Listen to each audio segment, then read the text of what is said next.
In Europe, it is a permanent issue leading to adult children being supported by parents. What are the factors leading to this situation, and what would you see as There are a lot of reasons why we have unemployment in this country, and most of them are related to the government, particularly among young people. Probably the chief offender is the minimum wage law. We should abolish it. The minimum wage law makes it illegal for low-skilled people to get jobs. It destroys jobs. You raise the bottom ladder up on the employment ladder. A lot of young people, don't have much in the way of skills. They haven't developed them yet.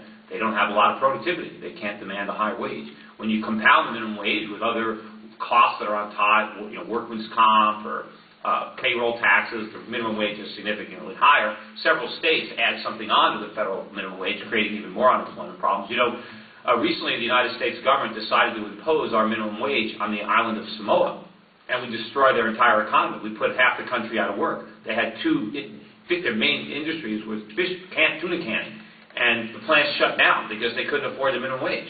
And, we destroyed, the whole country is a disaster now, thanks to us. It was like we committed an act of war. We destroyed them with one bill. But also, other things that they can do on state levels, occupational licensing laws. Most occupations are licensed. There's no reason for that. It makes it much more difficult. It erects the barriers to entry. They should eliminate occupational licensing for most occupations. I was watching a special on Fox with Geraldo. One of them he was making fun of was floral arranging. If you want to get a job in as arranging flowers, you need a license as a floral arranger. The government's got to protect us from getting a bad arrangement? What's the worst case scenario? You don't like the way the flowers are arranged, you rearrange them yourself, or you don't go back to the floors? But we make it more difficult for people to get jobs. Also, the employment laws. As an employer, one of the most dangerous things about hiring somebody is you might get a lawsuit, especially if you fire them.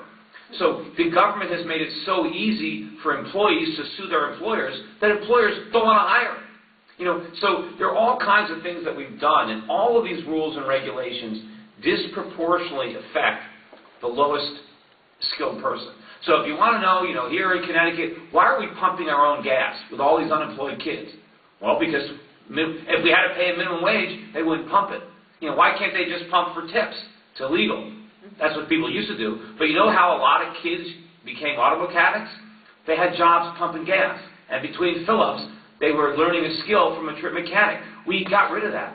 How many times, you go to, the movie theater is dark. You want to go to your seat, and there's no usher to show you around. The minimum wage destroyed the ushers.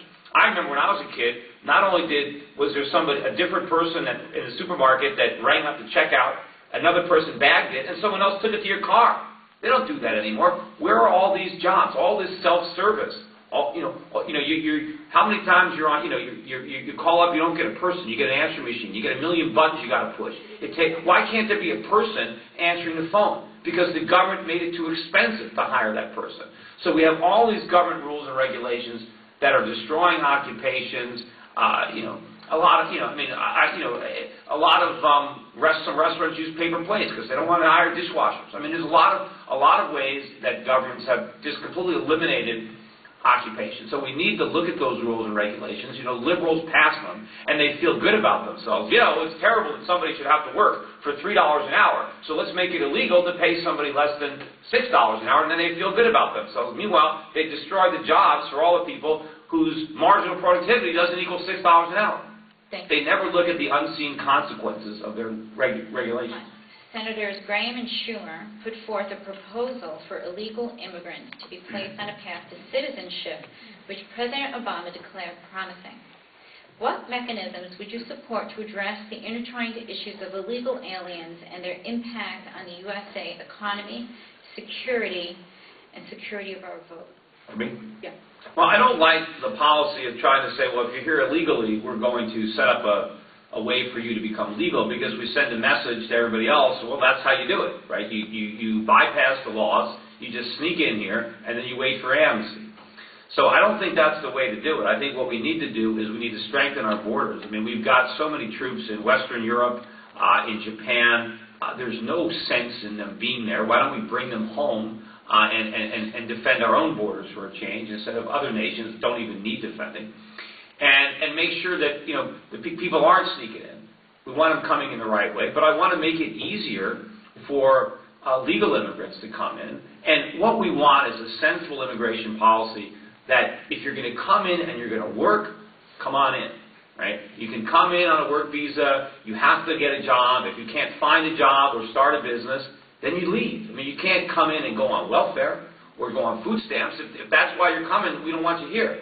But if you're going to come and work and be a productive member of society, then we benefit from that. We benefit from that labor.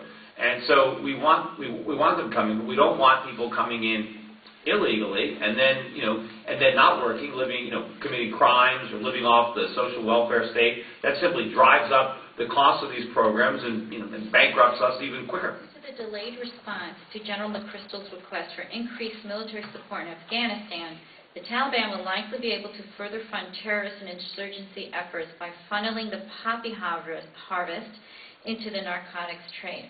Yet farmers have little else to fund their economy. In your opinion, does the United States have an obligation to help diversify the Afghani economy, thereby increasing our own national security? The short answer to your question is no. I don't think that the U.S. government should be making economic policy in Afghanistan. They've done enough damage making economic policy here. The Afghan economy I don't think is any of our business. Terrorists are, but I don't think that we should be getting involved in that. I think we have too much of a presence in Afghanistan as it is right now. But I think we should protect America from terrorists. But that's it. I mean, I don't want to get involved in their economy, their government. That's just a no-win situation for us, and it's going to probably create more problems that we think we're going to solve. Distribution of grants by politics results in the creation of legislative earmarks enforced by lobbyists and paid for by campaign contributions. This culture of corruptive legislation and budgetary expenditures has had dire implications for our national debt. What actions do you support to remediate this practice? Well, I mean, even if they don't earmark it, they're still going to spend it. I mean, the problem is the spending. I mean, a lot of these congressmen put in the earmarks because the idea is, well, if I don't earmark it for something, it's still going to get spent. It's just going to get spent on something else. So we've got to stop the spending, period. And I've said what I want to do to stop the spending is stop the perpetual increase in the debt ceiling. We actually have a debt ceiling in this country.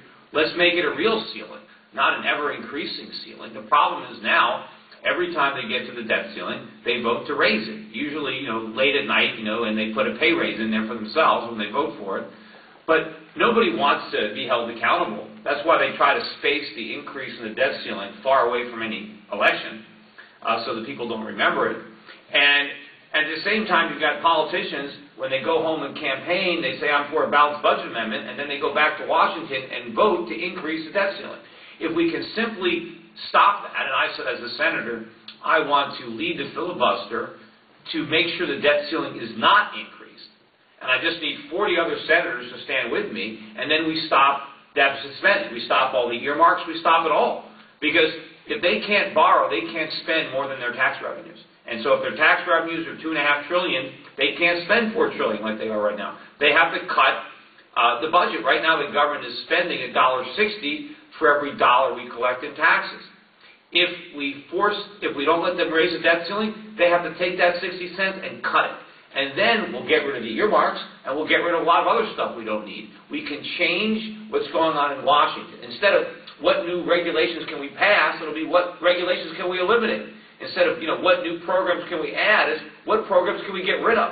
Because that's what happens. And then we start shrinking government instead of growing government, and then we can start moving in the right direction and growing the economy instead of the government.